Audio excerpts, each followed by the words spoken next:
బనకచర్ల మీద వివరణకు సిద్ధమైన తెలంగాణ ప్రభుత్వం. రేపు ప్రజాభవన్లో మంత్రి ఉత్తమ్ పవర్ పాయింట్ ప్రజెంటేషన్. హాజరవుతున్న CM Revanth, deputy CM Bhatti. Journalist Swetcha ఆత్మహత్య కేసులో మరో ట్విస్ట్. తన భర్త నిర్దోషి అంటూ వీడియో విడుదల చేసిన పూర్ణచందర్ భార్య స్వేచ్ఛే తన భర్తను వేధించిందంటూ ఆరోపణ. తెలంగాణ బీజేపీ అధ్యక్షుడిగా న్యాయవాది రామచంద్రరావు పేరు ఖరారు చేసిన అధిష్టానం.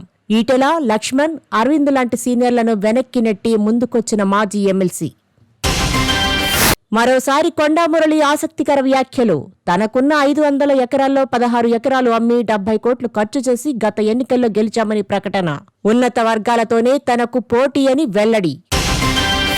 అమరావతిలో క్వాంటా వ్యాలీ మీద జాతీయ వర్క్షాప్. సీఎం చంద్రబాబు నాయుడు హాజరు.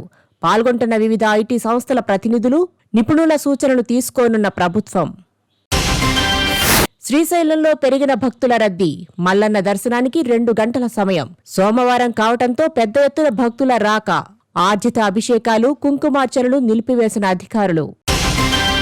తుంగభద్ర పరివాహక ప్రాంతాలకు అలర్ట్. రేపు తుంగభద్ర డ్యాం గేట్లు ఎత్తే అవకాశం. తుంగభద్ర డ్యాంకు కొనసాగుతున్న వరద నీటి ప్రవాహం. వాట్సాప్ నుంచే ఆస్తి పన్ను చెల్లించే కొత్త విధానం రూపొందిస్తున్న ఆంధ్రప్రదేశ్ ప్రభుత్వం. అక్టోబర్ నుంచి అమల్లోకి. మనమిత్ర సేవకు అనుసంధానం. మరోసారి పోలీసు కస్టడీకి మాజీ మంత్రి కాకాణి. 2 రోజుల పాటు ప్రశ్నించనున్న ముత్తుకూరు పోలీసులు. కృష్ణపట్నం పోర్టు వద్ద అనధికార టోల్ వసూళ్ల కేసులో విచారణ. 9 రోజుల ముందే దేశమంతటా నైరుతి రుతుపవనాల విస్తరణ. బంగాళాఖాతంలో అల్పపీడనం. కోస్తా జిల్లాల్లో తేలికపాటి నుంచి ఒక మోస్తారు వర్షాలు పడతాయని వాతావరణ శాఖ ప్రకటన. రేపటి నుంచి నల్లమలలో సంచారం మీద నిషేధం. పెద్ద పులుల సంతానోత్పత్తి సమయం దృష్ట్యా నిర్ణయం. సెప్టెంబర్ 30 వరకు ఎకో టూరిజం రిసార్ట్లు, నల్లమలలోని ఆలయాలకు వెళ్లే దారుల మూసివేత. పెరిగిన జూరాల ప్రాజెక్టు వరద ఉధృతి. 14 గేట్లు ఎత్తివేత. శ్రీశైలం వైపు సాగుతున్న వరద నీరు. జూరాల విద్యుత్ కేంద్రాల్లో కొనసాగుతున్న విద్యుత్తుత్పత్తి. తెలంగాణకు 2 రోజుల పాటు వర్ష సూచన. పలుచోట్ల ఉరుములు, మెరుపులతో కూడిన వర్షాలు. గంటకు 30-40 కిలోమీటర్ల వేగంతో ఈదురుగాలులు వీస్తాయని వాతావరణ శాఖ హెచ్చరిక. చార్ధామ్ యాత్ర మీద నిషేధం ఎత్తివేత. ఉత్తరాఖండ్లో భారీ వర్షాలు తగ్గుముఖం పట్టడంతో అధికారుల నిర్ణయం. తిరిగి ప్రారంభమైన యాత్ర. త్రిభాషా విధానం అమలు మీద వెనక్కి తగ్గిన మహారాష్ట్ర.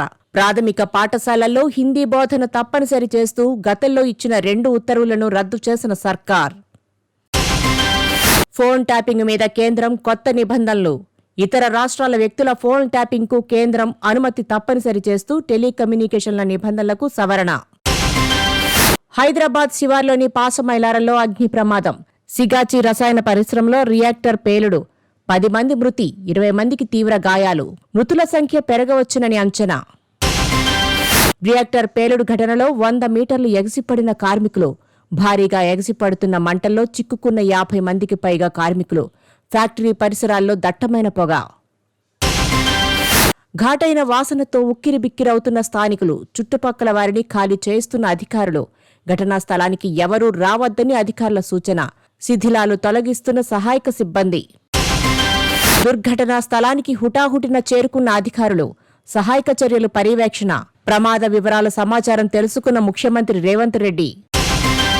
ఆంధ్రప్రదేశ్ బీజేపీ అధ్యక్షునిగా మాజీ ఎమ్మెల్సీ పీవీఎన్ మాధవ్ పేరు ఖరారు చేసినట్టు సమాచారం.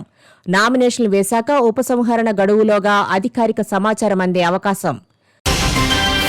కళ్యాణదుర్గం ఈ స్టాంపు కుంభకోణంలో ట్విస్ట్. ఈ కేసులో తెరపైకి మరో కొత్త పేరు. మాజీ ఎమ్మెల్యే హనుమంతరావు చౌదరి కొడుకు నిందితులతో ఫోన్లో మాట్లాడినట్టు గుర్తించిన పోలీసులు.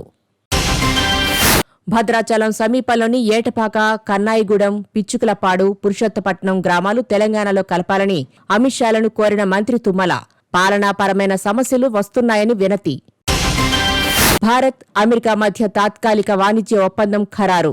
జూలై 8న అధికారిక ప్రకటన వెలువడే అవకాశం. ట్రంప్ విధించిన టారిఫుల గడువు జూలై 9తో ముగింపు. నక్సలైట్ల మీద అమిత్ షా వ్యాఖ్యలను ఖండించిన సిపిఐ నేత నారాయణ. నక్సలైట్లను ఏరివేసినా నక్సలిజాన్ని నిర్మూలించలేరంటూ వ్యాఖ్య.